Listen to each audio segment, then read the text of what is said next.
सङ्घीय संसदमा शिक्षा विधेयक 2080 दर्ता भएको छ। विशेष गरेर विद्यालय शिक्षा सम्बन्धी कानुनलाई संशोधन तथा एकीकरण गर्न भनेर यो विधेयक संसदमा बनाइएर दर्ता भएको छ।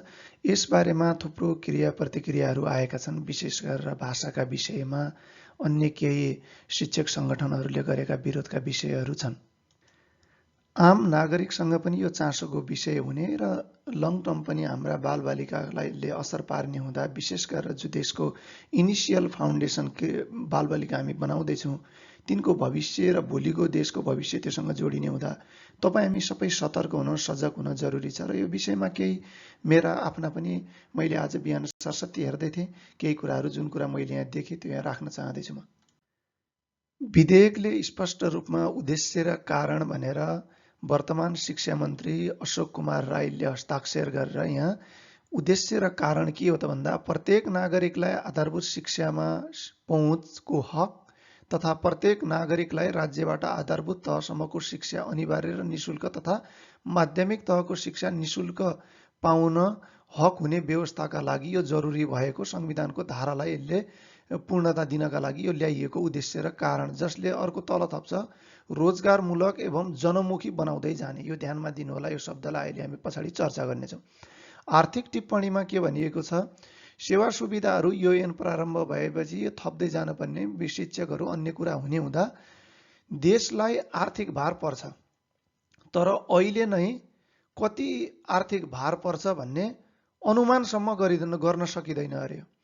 हामीले त्यही भएर प्रोजेक्ट लन्च गर्दा केही पनि गर्दा यतिसम्म आँकडा हुन सक्ने फ्लेक्सिबिलिटी 10-20% फ्लक्चुएसन होला, तर अनुमानै छैन। अनि राज्यको व्ययभार कहाँ पुग्छ होला भन्ने यहाँ छ। त्यसपछि अर्कोमा हामी यहाँ विशेष गरेर यसलाई समराइज गरिएको छ प्रत्यायोजित व्यवस्थापन सम्बन्धी टिप्पणीहरू भनेर।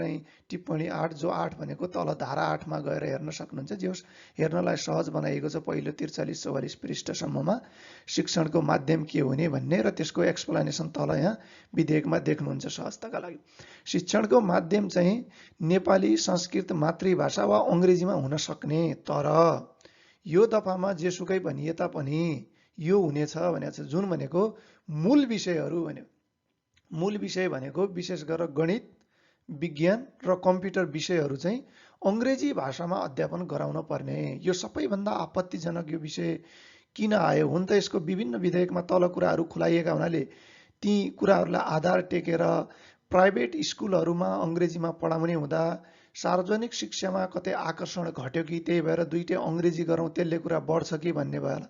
पछिल्लो समयमा तपाईँहरूले देख्नुहुन्छ, पहिला म सरकारी स्कुलमा पढेको एउटा कापी खल्टीमा हालेर जान्थेँ।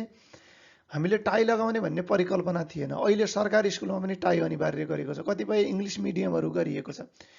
त्यो के भन्छ, एक भिक्टिम साइकोलोजीबाट ग्रसित हाम्रो समाजले पश्चिमाले जे अपनाए त्यो कुराहरू सहज हुन् कि भन्ने लाग्यो कि जस्तो लाग्छ। हामीले कति फिटिङ कपडा लाउँछौँ। म कोरियामा हुँदा ड्रेस कोड तोक दिएको छ बालबालिकाको, योभन्दा टाइट ड्रेस लाउन नपाउने, अलिकति खुकुला ड्रेसहरू लाउनु पर्ने साना विद्यार्थीहरूले, इभन हाई स्कुलसम्म पढ्नेले। त्यस्तो कुराका कैयौँ कारण वैज्ञानिक पाटाहरू छन्। सहजतामा छोटकरीमा यसलाई बनाउनका लागि केही म समराइज गर्ने प्रयत्न गर्नेछु। विशेष गरेर म कोरियामा जब ब्याचलरका विद्यार्थी, मास्टर डिग्री र पिएचडी गर्दा ब्याचलरका विद्यार्थीलाई ल्याब गराउन पर्ने, केही पढाउन पर्ने कन्टेन्टहरू जब म गर्थेँ अत्यन्तै गाह्रो हुन्थ्यो मलाई। के का कारणले त भन्दा म अङ्ग्रेजी जानेर पुगेन, उनीहरूले आफ्नो भाषामा पढ्थे। यतिसम्म हाइड्रोजन, कार्बन हामीले भनेर जुन पढ्छौँ म ठ्याक्क त याद छैन, तर तिनीहरूले थाङ्सो, साङ्सो, वाङ्सो, याङ्सो भनेर पढ्छन्। उनीहरूले कार्बन हाइड्रोजनलाई समेत आफ्नो भाषामा परिवर्तित गरेका छन्। मैले अन्डर ग्रेजुएटका पाठ्यक्रम हेर्दा उनले कुनै पनि फार्मेसी, मेडिकल एजुकेसनमा, नर्सिङमा कुनै पनि पाठ्यक्रम उनीहरूले अङ्ग्रेजीमा पढ्न जरुरी छैन। ब्याचलर लेभलसम्मका, मास्टरमा पनि त्यस्तै होला। म विदेशी विद्यार्थी भएको हुनाले हामीले अनलाइन डाउनलोड गरेर अन्य कुरा जर्नलहरू बढी एसेस गर्ने हुनाले समस्या भएन। तर अन्डर ग्रेजुएट पढ्नेहरूले अनिवार्य रूपमा उनीहरूको भाषामा। जापानमा त्यस्तै छ, अन्य देशहरूमा त्यस्तै, जर्मनमा त्यस्तै छ होइन। अमेरिका केही जो अङ्ग्रेजी स्पिकिङ कन्ट्री होला यहाँ पनि स्पेनिसका क्लासहरू अलग हुन्छन्। त्यसैले थुप्रो कुराहरू हुँदाहुँदै पनि हामीले हाम्रो भाषाप्रति यो किन बनाएको होला भन्ने लाग्छ। विश्व भाषा क्याम्पस बनाइएको छ त्यो बेला नै हाम्रो देशमा। अङ्ग्रेजीका अन्य कोर्सहरू छन्। अङ्ग्रेजी विषय आफैमा हटाउनुपर्छ भनेर कसैले विरोध गरेको छैन। अङ्ग्रेजी विषय एउटा हामी पढ्दैछौँ। विशेष गरेर मूल भाषा, म नेपालमा सिटिभिटी 2008मा भर्ना हुँदाका बखत म सरकारी स्कुल त्रिनगर उच्च माविबाट पढेर गएको विद्यार्थी। त्यहाँ जाँदा मलाई 6 महिनासम्म मैले त्यो पढाएको, हामीले भू तथा ज्योतिषी विज्ञान, रसायन विज्ञान, जीव विज्ञान, भौतिक विज्ञान भनेर पढेको मान्छे, मैले के अरे रसायन विज्ञानलाई यो अर्ग्यानिक केमिस्ट्री अथवा केमिस्ट्री जस्तो त्यस्तो भन्छन् भन्नेसम्म त्यति ध्यान दिइएको रहन्छ। त्यसैले पटक्कै विद्यार्थीले अङ्ग्रेजी नजान्ने भन्ने बनाउन चाहिँ हुँदैन। अङ्ग्रेजी पढ्ने विश्वको भाषा हो, उनीहरू सहज भनुन्। तर यसको अर्थ यो हुँदैन कि हामीले हाम्रा मूल विषयहरू अङ्ग्रेजीमा पढौँ। भाषा केवल सिकाइको एक माध्यम हो, जेमा ऊ सहज रूपमा सिक्न सक्छ, उसले आफूले अन्डरस्ट्यान्ड गर्न सक्छ। जुन फार्मेसी एजुकेसन विज्ञानको सिप मैले आज गेन गरेँ, त्यो कुरा म 2008देखि 13सम्म म त्यही बेला धेरै कुरा सिकिसक्थेँ। भाषाका अवरोधका कारणले मैले धेरै सिकिनँ कि भन्ने हुन्छ। सबै अङ्ग्रेजीमा पढ्न पर्ने, bachelor diploma in pharmacy course सबै अङ्ग्रेजीमा। त्यो जरुरी के हो मलाई थाहा छैन, किन यस्तो बनाइयो होला। मूल उद्देश्य के छ? त्यो पढेर नेपालको ग्रामीण भेगमा गएर औषधि सम्बन्धी सेवा पुर्याउने र नेपालको समग्र उत्थानमा उसको भूमिका खेल्ने भन्छ। नेपालमा अङ्ग्रेजी बोल्ने मान्छे छैनन्। गाउँमा चौधरी भाषा, बझाङ्गी भाषा, अन्य डोटेली भाषा बोल्न बरु सिकाउनुको साटो हामीले सिकायौँ कि अङ्ग्रेजी। अब मलाई आज अस्ति म बसेर हेर्दै थिएँ, म अब नेपालको मेडिसिनल केमिस्ट्री अन्य सम्बन्धी नेपालीमा बुक लेख्छु। मैले जति दुःख पाएँ हाम्रा बालबालिकाले त्यति नपाउन् भनेर अस्ति म हेर्दै थिएँ पाठ्यक्रम अन्य कुरा। यति गाह्रो मलाई 4 पाना लेख्न, होइन? यो 15-16 वर्ष जुन मैले पुरै अङ्ग्रेजीमा इन्भेस्ट गरेँ, यसले गर्दा म आफ्नो भाषामा म लेख्न नसक्ने भइसकेँ। बोल्न सक्छु तर लेख्न नसक्ने भन्ने होइन, म सबै सक्छु। तर विज्ञानका कुराहरू मेरो भाषामा कम्युनिकेट गर्न मलाई कतिपय शब्द यति गाह्रो भइसक्यो, त्यो शब्दमा सिकाइयो। यसले गर्दा के हुन्छ, कतिपयलाई लाग्छ होला हामी विदेश, खुला आकाश, विश्व ब्रह्माण्डमा हामी जान सक्छौँ होला, अन्य कुरामा हामी गर्न सक्छौँ। तर यसमा म खासै तर्क भेट्दिनँ। म कैयौँ हजारौँ विद्यार्थीसँग नेपाली विद्यार्थी समाजको अध्यक्ष रहेर काम गरेँ कोरियामा। नेपालमा अङ्ग्रेजी स्कुलमा पढे उनीहरू, बोर्डिङ स्कुलमा टाई लाए, जुत्ता लाए, होइन, सबै कुरा गरे, अङ्ग्रेजीमै बोल्नुपर्छ। घरमा आएर नजान्ने आमालाई, बुढी आमालाई समेत अङ्ग्रेजीमा रिप्लाई गरे। कलेजमा विद्यार्थीले नेपाली बोल्दा टिचरले पिटेर त अङ्ग्रेजी पढ्नुपर्छ भनेर लगाए। तर ऊ बिचराले त्यो अङ्ग्रेजी पढेर नेपालमा काहीँ पनि जागिर पाएन। लास्टमा जापानिज भाषा पढ्यो, कोरियन भाषा पढ्यो, चाइनिज भाषा पढ्यो र विदेशमा आएर फेरि उहिलेभरि कार्टुन उठाउने दुःख गर्यो। हामीले हाम्रा बालबालिकालाई कस्तो बनाउँदैछ? म कैयौँ पटक रोएको छु जीवनमा। मैले 16-17 वर्षका विद्यार्थीहरू जसले कोरियामा आएर दुःख पाएका छन्, काम नपाएका छन्, एउटै अपार्टमेन्टमा 20-25 जनालाई ठेलेर राख्ने भन्ने नामले नेपालबाट कन्सल्टेन्सीका ठगीहरू छन्। कैयौँ नेपालका यी शैक्षिक एडभोकेट गर्नेहरू त यी त एक निकृष्ट पात्र भइसके। यिनीहरूले अहिले कन्सल्टेन्सी खोलेर क्यानाडामा खोल्ने कि अमेरिकामा खोल्ने कि कहाँ खोल्ने शैक्षिक कन्सल्टेन्सी खोलेर बसेका छन्। नेपालमा गोविन्द केसीलाई नुनचुक छर्किने, चढाउने, तिमी भोगो बस्देऊ भन्ने संस्थाहरू सबै ध्वस्त पार्ने, अनि त्यहाँका विद्यार्थीलाई सहज रूपमा इन्डिया जाने अथवा विदेश पढ्न पठाउने, नेपालको हेल्थ सिस्टम ध्वस्त पार्ने, विद्यार्थी पनि नेपालमा रहने वातावरण नपाउने अनि बाहिर पठाउने। म जस्ता विद्यार्थीहरू जो छात्रवृत्ति पाएर बाहिर आए, म पनि सरकारी स्कुलबाटै आएको विद्यार्थी हो नि। मेहनत गर्ने, लगन गर्ने, विज्ञान बुझ्ने, विज्ञानको कम्युनिकेसन ऊ यदि साइन्टिफिकल्ली साउन्ड भयो भने उसले भाषा केही गर्ने मान्छे उसलाई अवरोध भयो भने भाषाको मान्छे हायर गराएर उसले काम गर्न सक्छ। हामीले हाम्रो नेपाली भाषा पोख्त बनायौँ भने हामी दुईवटा ठुला देशहरू, विश्वको आधा जनसङ्ख्या बोकेका दुईवटा ठुला देशका बिचमा छौँ। कति स्वर्णिम अवसर छ हामीसँग। हामीले हाम्रो भाषालाई प्रफुल्लित बनायौँ भने ती भोलिका दिनमा हामीले विश्वको शैक्षिक हब नेपाललाई बनाउन सक्यौँ, युनिभर्सिटी त्यो लेभलका खोल्न सक्यौँ भने चाइना र इन्डियाबाट 2-2% पपुलेसन मात्र नेपालमा आउने पनि शैक्षिक गन्तव्य हुन्थ्यो। अस्ट्रेलिया शैक्षिक गन्तव्य बन्न सक्छ, नेपाल बन्दैन। ऋषिमुनिहरूको तपोभूमि त्यस्तो, हाम्रो हिमालय, त्यो 5 लेभलको वातावरणीय अनुकूलता हाम्रो भूमिमा छ।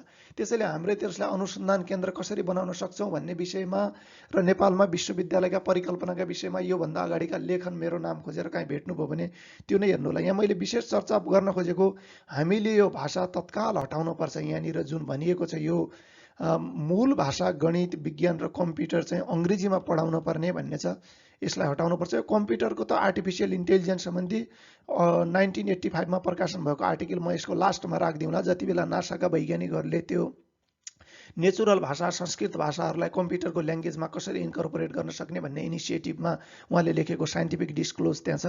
र त्यस पछाडिका कैयौँ आयामहरू अहिले विश्वमा जर्मनमा अथवा युएसका कैयौँ ल्याबहरूमा जहाँ चाहिँ संस्कृतमाथि अध्ययन अनुसन्धान भइरहेछ र त्यसलाई चाहिँ कम्प्युटरको मिडिएटर भाषा कसरी युज गर्ने भन्ने सम्बन्धीका अध्ययनहरू जो तपाईँहरू पढ्नुहुन्छ तिनीहरूले कम्युनिकेट गर्नुहोला।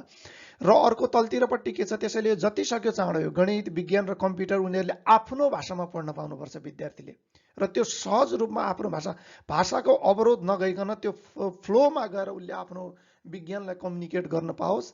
र केही टिमहरू लागेर हामीले अब सरकारले के गर्नुपर्छ भन्दा हाम्रा मूल पुस्तकहरू जो विज्ञान गणितका पुस्तकहरू छन् अङ्ग्रेजीमा छन्, विश्वका राइटरहरू तिनीहरूको ट्रान्सलेटरहरू गभर्मेन्टले नै केहीचोटि नियुक्ति गरेर जो भाषामा दखल राख्छन् हाम्रा ठाउँमा तिनीहरूलाई केही बाहिरका हामी जस्ता केही स्कलरहरूलाई राखेर भाषाको परिवर्तनमा हामीले कसरी भूमिका खेल्न सक्छौँ त्यो पनि गर्न जरुरी छ सँगसँगै। र अर्को कुरा यहाँ के भने चाहिँ कुनै विदेशीले नेपालमा अध्ययन गर्दा अनिवार्य नेपाली विषयको सट्टा निजले चाहेमा पाठनक्रममा निर्धारण भएका मध्ये कुनै एक भाषागत विषय अध्ययन गर्न सक्ने भनेको छ। यसलाई राम्रै पनि मान्न सकेला विदेशीलाई यही कारणले नेपालमा पढ्न नआउने गाह्रो हुन सक्छ, तर उसलाई बारम्बार पास हुने अप्सन दिएर थोरै हाम्रो कल्चरल इन्टिग्रिटी भाषा चाहिँ सिकाउनै पर्छ। म मास्टर डिग्रीमा वाङकङ युनिभर्सिटीमा पढ्दा कोरियन भाषा अनिवार्य रूपमा पास गर्न पर्थ्यो, जुनसुकै लेभलको होस् त्यस्तो प्रावधान अनिवार्य राख्नै पर्छ विदेशीलाई पनि, ताकि उसले नमस्कार सिकोस्, वसुदैव कुटुम्बमको भाव बुझोस्, थोरै कुराहरू त सिकेर जाओस् नेपालमा बस्दा होइन। अङ्ग्रेजी बोलेको छ उसलाई त्यहाँ म कुन देशमा छु भन्ने भान होस्।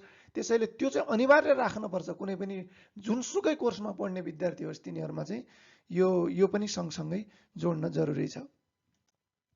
अब अर्को कुरा प्रत्यायोजित टिप्पणीमा तल गएर दफामा हेर्नु होला, उसकोमा 15मा चाहिँ शुल्क सम्बन्धीको भनेको छ विद्यार्थीसँग शुल्क लिन नपाइने भनेको छ सार्वजनिक विद्यालयको हकमा। पछि गएर त निजीहरू सबै गुठी भइसक्ने भएपछि तिनीहरू पनि सार्वजनिक परिकल्पना नै होला।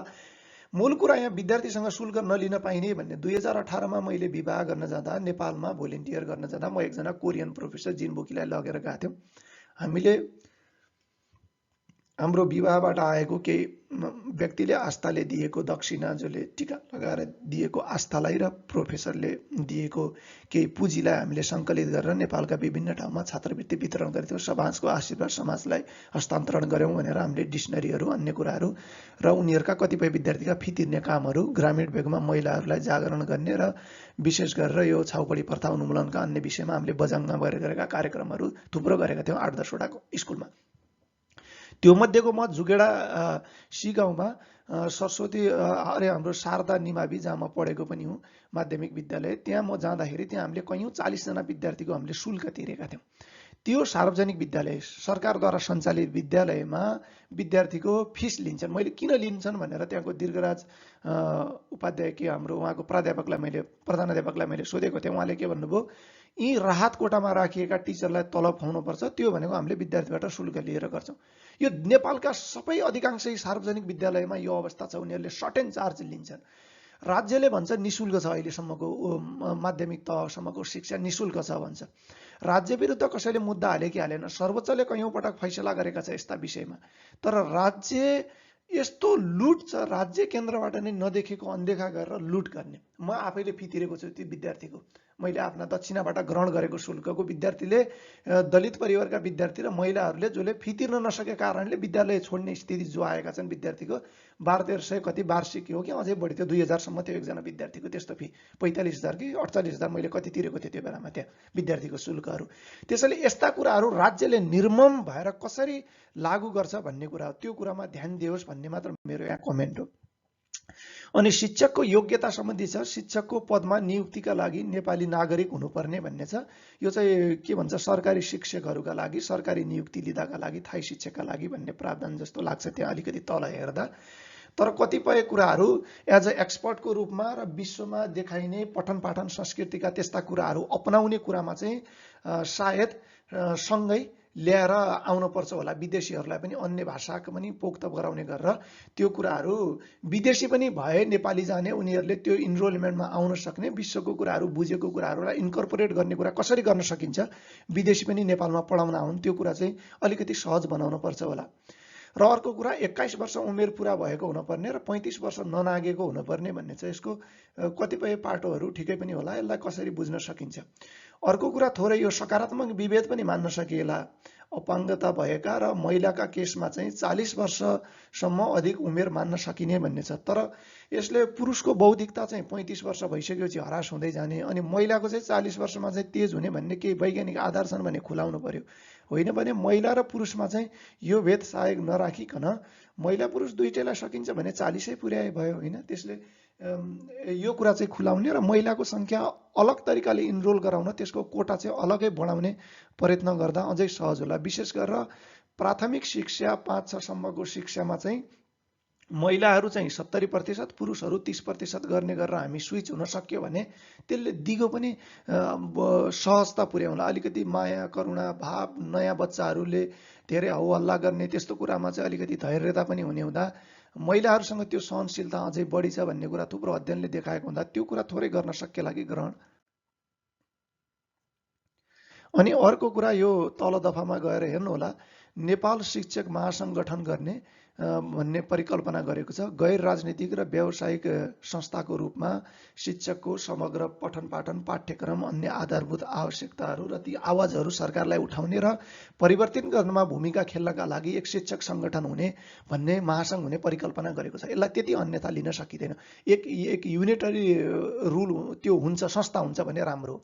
यसले चाहिँ स्पष्ट रूपमा दलका भातृ सङ्गठनहरू पूर्ण रूपमा दासत्वमा बाँचेकाहरूलाई चाहिँ यसले बन्देज गरेको छ। त्यो कुरा राम्रो पाटो हो। यसलाई अझै स्पष्ट राख्नुपर्छ।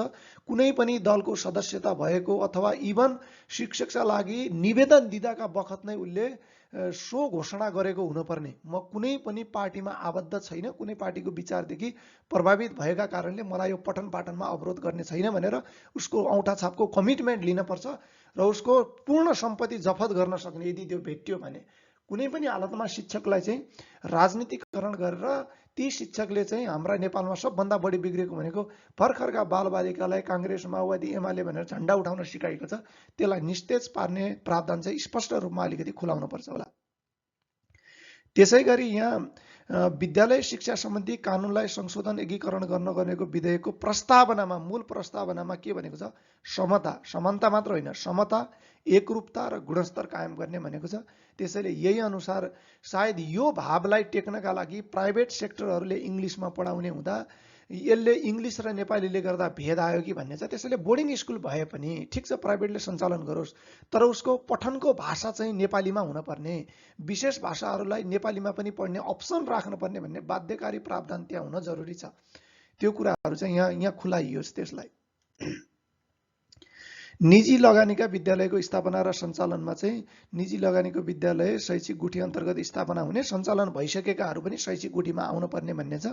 यसमा केही प्राइभेट संस्थाहरूको विरोध भए पनि यसलाई अरू दिग्गजहरूले चर्चा गरून्। यसमा मेरो धेरै धारणा छैन। जे होस्, सार्वजनिक शिक्षाहरू चाहिँ नाफाको केन्द्र हुन हुँदैन, समग्र रूपमा राज्यको लगानी हुनपर्छ। बिस्तारै उनीहरू गुठीमा आउने भएपछि ओभरअल राज्यले त्यसको सम्पत्ति एकीकरण गर्नुपर्छ र प्राइभेट यो राज्य पार्टनरसिप भएर गुठी मोडेलमा एकदमै प्रोडक्टिभ वेमा टिचरहरूको पनि त्यही अनुसार इभ्यालुएसन हुने, त्यही अनुसार उत्कृष्टका आधारमा राज्यले पनि फन्डिङ दिने र मर्ज हुने परिकल्पना गरेर राज्यले आफ्नो व्यवहार पनि घटाउँदै बढी इफेक्टिभ गर्नुपर्छ। र तलतिरपट्टि यसै डकुमेन्टसँग अट्याच गरिएको छ शिक्षा ऐन 2080 राख्नुभयो भने तपाईँ इन्टरनेटमा पुरै ड्राफ्ट भेट्न सक्नुहुन्छ, 100 समथिङ पेजको। त्यसका केही मूल पेजहरू बाहेक अन्य कुराहरू यहाँ थपिएका छन्। सङ्घीय शिक्षा ऐनसँग सम्बन्धित विधेयक तर्जुमा सम्बन्धी अवधारणा पत्र चाहिँ किन यो आवश्यक पर्यो भन्ने कुरा चाहिँ संवैधानिक कारण, अन्तर्राष्ट्रिय दायित्व होइन, अनि यो सर्वोच्च अदालतका फैसलाहरू, सरकारको नीति तथा कार्यक्रम भन्ने सबै कुराहरू खुलाइएको छ। कुनैमा पनि तपाईँ यहाँ यो भाषाको कारण चाहिँ अङ्ग्रेजी राख्नुपर्ने भन्ने कहीँ पनि भेटिँदैन, न सर्वोच्चले गरेको छ न कहीँ छ। त्यसैले यो तत्काल के नियतले प्रयोजनले ल्याएको हो फिर्ता गरोस् सरकारले र यसलाई तत्काल सुधारोस्। कुनै पनि हालतमा यसलाई एक्सेप्ट गर्न हुँदैन। अनि मैले अघि जुन कुरा कोट्याएको थिएँ, आर्टिफिसियल इन्टेलिजेन्स म्यागाजिन 1985 मा नासाका वैज्ञानिक रिक ब्रिक्सले प्रकाशन गरेको, यो नासा एमिस रिसर्च सेन्टरले प्रकाशन गरेको, क्यालिफोर्निया अमेरिकाबाट प्रकाशन भएको 1985 को यो आर्टिकलको मैले कता यो विषयमा खोज्दै गर्दा भेटेको थिएँ। तपाईँले दिग्गजहरूले यसमाथि समराइज गरिदिनु होला र आगामी दिनमा पनि कम्प्युटर साइन्स, आर्टिफिसियल इन्टेलिजेन्सका विद्यार्थीहरूले यो कुरालाई कम्युनिकेट गरिदिनु होला। केवल अङ्ग्रेजी मात्र होइन, हाम्रा नेचुरल भाषाहरू, इथनिक भाषाहरू, संस्कृतहरू, अन्य कुराहरूलाई चाहिँ हाम्रो आर्टिफिसियल इन्टेलिजेन्स कम्प्युटर कम्युनिकेसनको ल्याङ्ग्वेजका रूपमा कसरी युज गर्न सक्छौँ भन्ने विषयमा यो समराइज गर्ने प्रयत्न गरेको छ।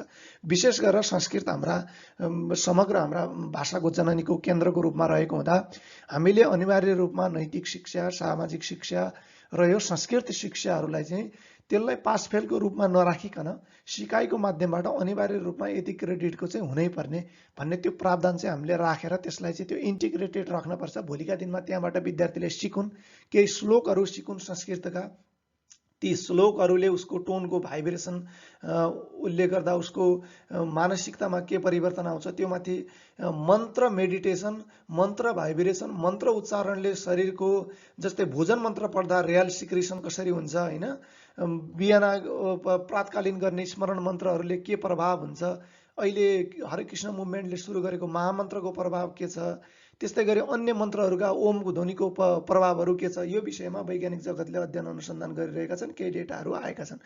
त्यसैले भोलिका दिनमा यो एक मेटाफिजिकल साइन्समा पनि हामी सिफ्ट भएर कसरी त्यसलाई चेतना ग्रहण गर्न सक्छौँ, त्यो चाहिँ हाम्रो पाठ्यक्रममा थोरै चेत हुनुपर्छ र हाम्रो पाठ्यक्रममा चाहिँ नेपालका कल्चरल इन्टिग्रिटी चाहिँ विषयवस्तुमा समावेश हुनपर्छ। विषय गरेर हाम्रा रिचुअल, हाम्रा कर्मकाण्डी परिपाटीको वैज्ञानिक पाटोहरू के हुनसक्छ अथवा त्यसका सकारात्मक नकारात्मक पक्षहरू क्रिटिकल्ली विद्यार्थीले अध्ययन गर्न पाउनुपर्छ। हाम्रा विश्वविद्यालय त्यति कमजोर पनि हुनु हुँदैन कि विश्वका कुनै कुरा अध्ययन, सबै कुरा विश्वविद्यालयमा अध्ययन होस्। क्रिस्चियन मिसनरी अध्ययन, अरे यो थियोलोजी अध्ययन होस्, हिन्दू होस्, बौद्ध होस्, कुरानहरू हुन्, त्रिपिटकहरू हुन्, सबै अध्ययन हुन्, त्यो जरुरी पनि छ। त्यो विषयवस्तुको ज्ञान राख्ने र त्यसको सकारात्मक विभेद गरेर चर्चा गर्ने जनशक्तिको जरुरी छ। तर यो भनिरहँदा हामीले चाहिँ अन्नेसेसरी नेपालको कल्चरल ध्वस्त पार्ने गरेर विदेशी कल्चर पेनिट्रेट गरेर इलिगल वेमा जो समाजमा पेनिट्रेट भइरहेको छ ती कुराहरू रोक्नुपर्छ। एमाले अध्ययन केन्द्र, काङ्ग्रेस अध्ययन केन्द्र, माओवादी अध्ययन केन्द्र भनेर पाठ्यक्रममै राखेर विश्वविद्यालयमा पढाउन सकिन्छ। त्यसमा कुनै बौद्धिक जगतले आपत्ति जनाउनु पर्ने कुरा पनि छैन। नेपालको पोलिटिक्स भनेर, विश्व पोलिटिक्स भनेर विषय छँदैछन्, पोलिटिकल साइन्स जरुरी छ। विश्व भाषा क्याम्पसमा विश्वका सबै हजारौँ भाषाहरू पठन पाठनको व्यवस्था होस्, त्यो जरुरी छ। नागरिकले इच्छा भएकाले पढाउनु। म आफैले 4-5वटा भाषा बोल्छु, हिन्दी बोल्छु, नेपाली बोल्छु, अनि अङ्ग्रेजी बोल्छु, कोरियन भाषा बोल्छु, लोकल डाइलेक्टहरू डोटेली, बैतडी, अछेमी, यो सबै भाषाहरू लोकल डाइलेक्टहरू म बोल्छु। कतिपय कम्युनिकेट गर्न नसके पनि चौधरी भाषाहरू, अन्य कुराहरू, भाषाको ज्ञान हुन जरुरी छ। त्यसमा केही सङ्कोच पनि होइन, गर्व गर्नुपर्छ अर्को भाषा गर्दा। त्यसैले त्यो गर्वाउने बात आफूमा राख्दा राख्दै आफ्नो इन्टिग्रिटीलाई चाहिँ कसरी प्रोत्साहन गर्न सक्छ त्योमा तपाईँ हामी सबै लागौँ।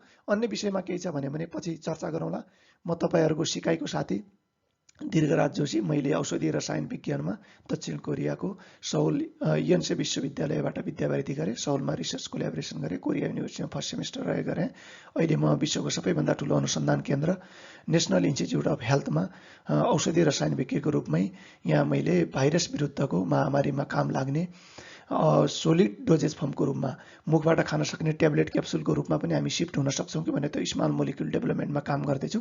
भ्याक्सिन अन्य कुरा आए पनि अहिले ओरल ड्रग त्यति नआइसकेको हुँदा त्यो विषयमा काम गर्दैछु। विविध विषयमा संवाद गर्न तपाईँ हामी जोडिरहँ। मेरो युट्युब च्यानल पनि तपाईँ हेर्न सक्नुहुन्छ, लर्न विथ दीर्घ। तपाईँहरूसँग निरन्तर जोडिउँला। यो विधेयकमा अङ्ग्रेजी भाषा सम्बन्धी अन्य प्रावधानहरूलाई तपाईँ हामी सबैले आफ्नो ठाउँबाट आवाज उठाउँ, एक जवाबदेही नागरिकको भूमिका निर्वहन गरौँ। धेरै शुभकामना तथा धन्यवाद।